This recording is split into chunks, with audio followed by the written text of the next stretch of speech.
Magandang hapon mga ka-happy hour. Narito ang mga balita para sa MBC TV Network News Update 4 PM edition. Hinihaing impeachment complaint versus PBBM, basura. Yan ang MBC TV Network News ni Jackie Resio. Binatikos ni Caloocan City 2nd District Representative Egay Erice ang inihaing impeachment complaint laban kay Pangulong Bongbong Marcos sa Kamara kahapon. Sa panayam sa programang Damdaming Bayan, tinawag ni Erice na basura ang naturang complaint dahil hindi naman nakalagay umano ang ebidensya na nagpapatunay sa kanilang aligasyon laban sa Pangulo.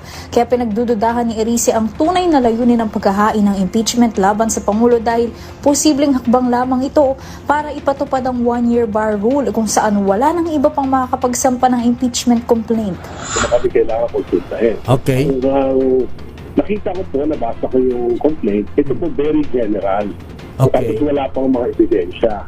So, yung mga sa basura yung complaint. Basura. Kung mga sa ang aking kinakaba kasi pagkatapos mo, ngayong Lunes, kahapon, noong Lunes, nung sinampanya, may 10 araw ang Secretary General na ito ay madala sa Committee on Rules. At pagkatapos yung Committee on Rules, may 3 araw para ito ay dalhin sa Committee on Justice.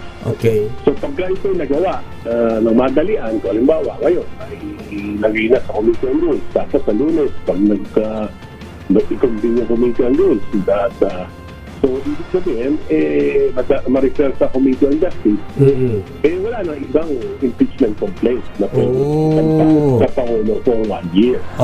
Samantala sa panayam sa programang 2x2, sinabi naman ni Palace Press Officer Attorney Claire Castro na madaling mapasisinungalingan ng Pangulo ang mga aligasyong binabato laban sa kanya. Kaya kung magkakaroon ng impeachment at dadaan ito sa tamang proseso, handa itong harapin ni Pangulong Bongbong Marcos. Ba yung form na yan? Ako kasi sabi ko ako hindi ko pa nakita.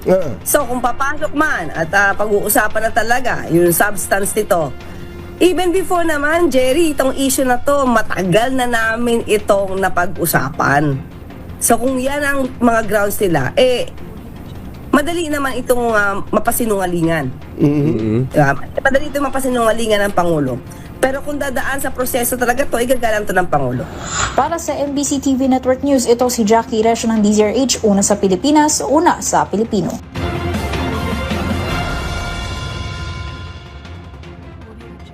Samantala, hotline versus wanted na si Atong ang nakatatanggap na ng tawag. Yan ang MBC TV Network News ni Edniel Parosa. Nagsisimula ng makatanggap ng tip ang hotline ng Criminal Investigation and Detection Group para sa ikadarakip ng #1 most wanted sa buong bansa kung ituring na si Charlie Atong Ang. Sa pulong balitaan dito sa Campo Crame, sinabi ni CIDG spokesperson Police Major Helen de la Cruz na sinasala na at walang mga impormasyon. Sa ngayon, naisilbi na rin umano ng CIDG ang mandamiento de aresto sa lahat ng property ni Ang pero nananatiling negatibo ang operasyon.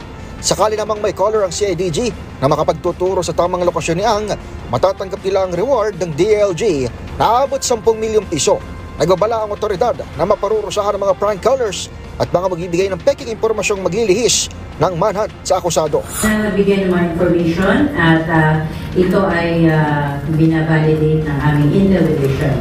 So ito lang po palang kailangan requirements, only condition or requirements magbibigay ng information para maibigay ang 10 million reward.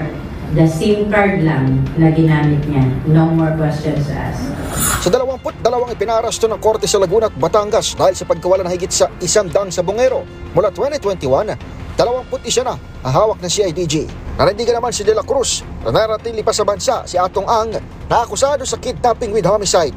Paraan lamang umano ang hirit na Interpol Red Notice upang maalerto ang ibang bansa sakaling makalabas via backdoor ang gaming tycoon. Para sa MBC TV Network News, ito si Edniel Parosa ng DZRH, una sa Pilipinas, una sa Pilipino.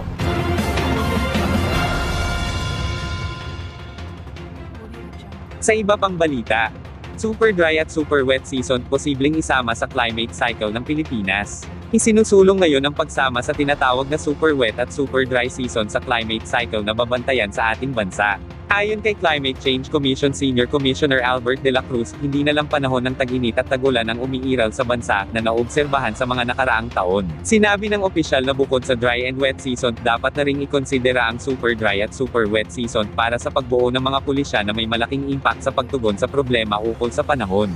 Sinabi ng CCC na makikipag-ugnayan sila sa Philippine Atmospheric Geophysical and Astronomical Services Administration hinggil dito, pati na sa iba pang sangay ng pamahalaan.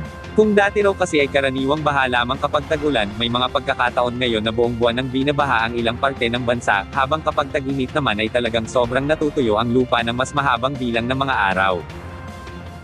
At yan ang mga balita para sa MBC TV Network News Update 4 PM edition. Abangan ang mga susunod na balitaan mamaya para sa 5 PM edition.